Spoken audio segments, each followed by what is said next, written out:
We have a brand new event that just dropped inside of moco this morning and a new cosmetic that has been teased for an upcoming pass. All of that inside of this video. To start things out, this was the cosmetic that was just teased over on the moco X account, and it comes along with the video that we should watch. This is the new Bug Ninja cosmetic. Well, that's what I'm calling it. And I have to say, one, I think moco did a nice job with the cosmetic itself. I think it's an improvement from some of the others that we've seen. And two, I think it's really cool that they put this trailer together to kind of put a little bit of hype behind it. The reveal and the X. And as you can see, the post itself reads, bug problems, time to become one, assuming that that is just a cosmetic. Now, before I dive into the events, I'm gonna urge all of you to support the channel by going over to the shop, dropping over to the right-hand side and throwing code ECHO inside of your game. This directly supports my YouTube channel anytime you make any purchases inside of the game. So thank you so much for the support, but it also gives you a little bit of special something.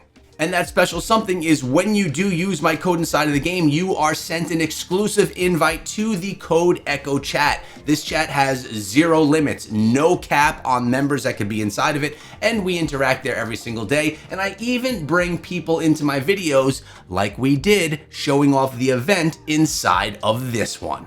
Speaking of the event, let's take a look at it. It's Unstable Energy 1 and Unstable Energy 2, a two-phase battle. And as you can see, we have the monster slugger, and it also, as you can see, it takes up to 3 players. So you and 2 friends, and you're able to do this as a party with people that are actually, in your group. You could choose who you're playing with, which is really, really nice. As far as the rewards go, you can get yourself 5, 10, 15, 20,000 experience, 1 chaos core, and some mo gold. There are 3 stages of rewards that you can get for each of these battles. On Rift Rush Unstable Energy 1, on our first run, we got 2 out of 3. And on our second run, after a brief loss, we then got 3 out of 3 fairly easily. Let's take a look at these battles so I can give you guys the tips you need to know to be successful.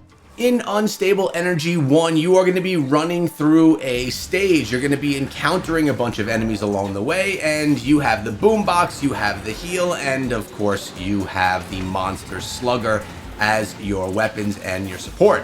Here also, things get unstable very quickly, so you're going to want to be utilizing your boombox smart, not all at the same time together, but with your team, you're going to want to stagger the boomboxes as well as the heals that you're utilizing. Once you get through the initial stage, you do get to the Bone Smasher. That's the final boss. And to be honest, he's not the most difficult to take down. But with that said, if you play your cards wrong, you could be unsuccessful. Stay close. You don't have to worry about his big attack. All you have to worry about is having a splash heal ready to go when that's all done that you could utilize for the entire team.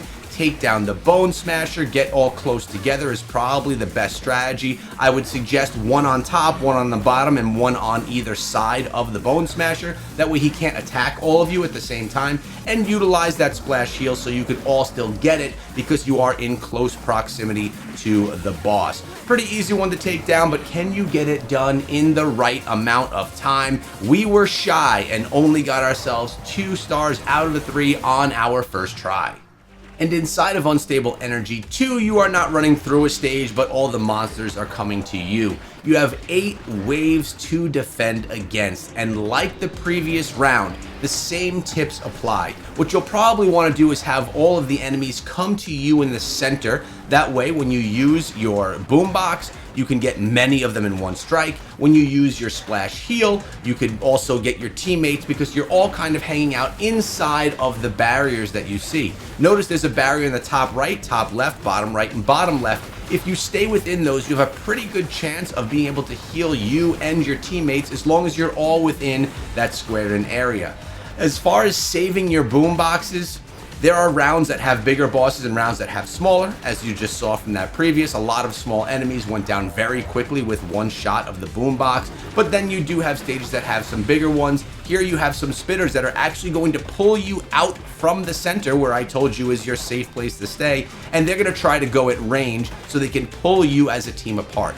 final wave comes in, pull everything together in the center, utilize your boom boxes, make sure you heal up your team, and take down the final axe chopper, which is going to be the biggest boss out of all of them inside of this one. And with that being said, not the most difficult to take down. We were able to get this one done for all 3 rewards from the very start. I want to thank everyone that's in my Code Echo group that helped me participate in these events, and I hope that you guys go smash these events yourself. Make sure you subscribe to the channel so you don't miss out on everything relating to moco that I post for you guys anytime something new drops.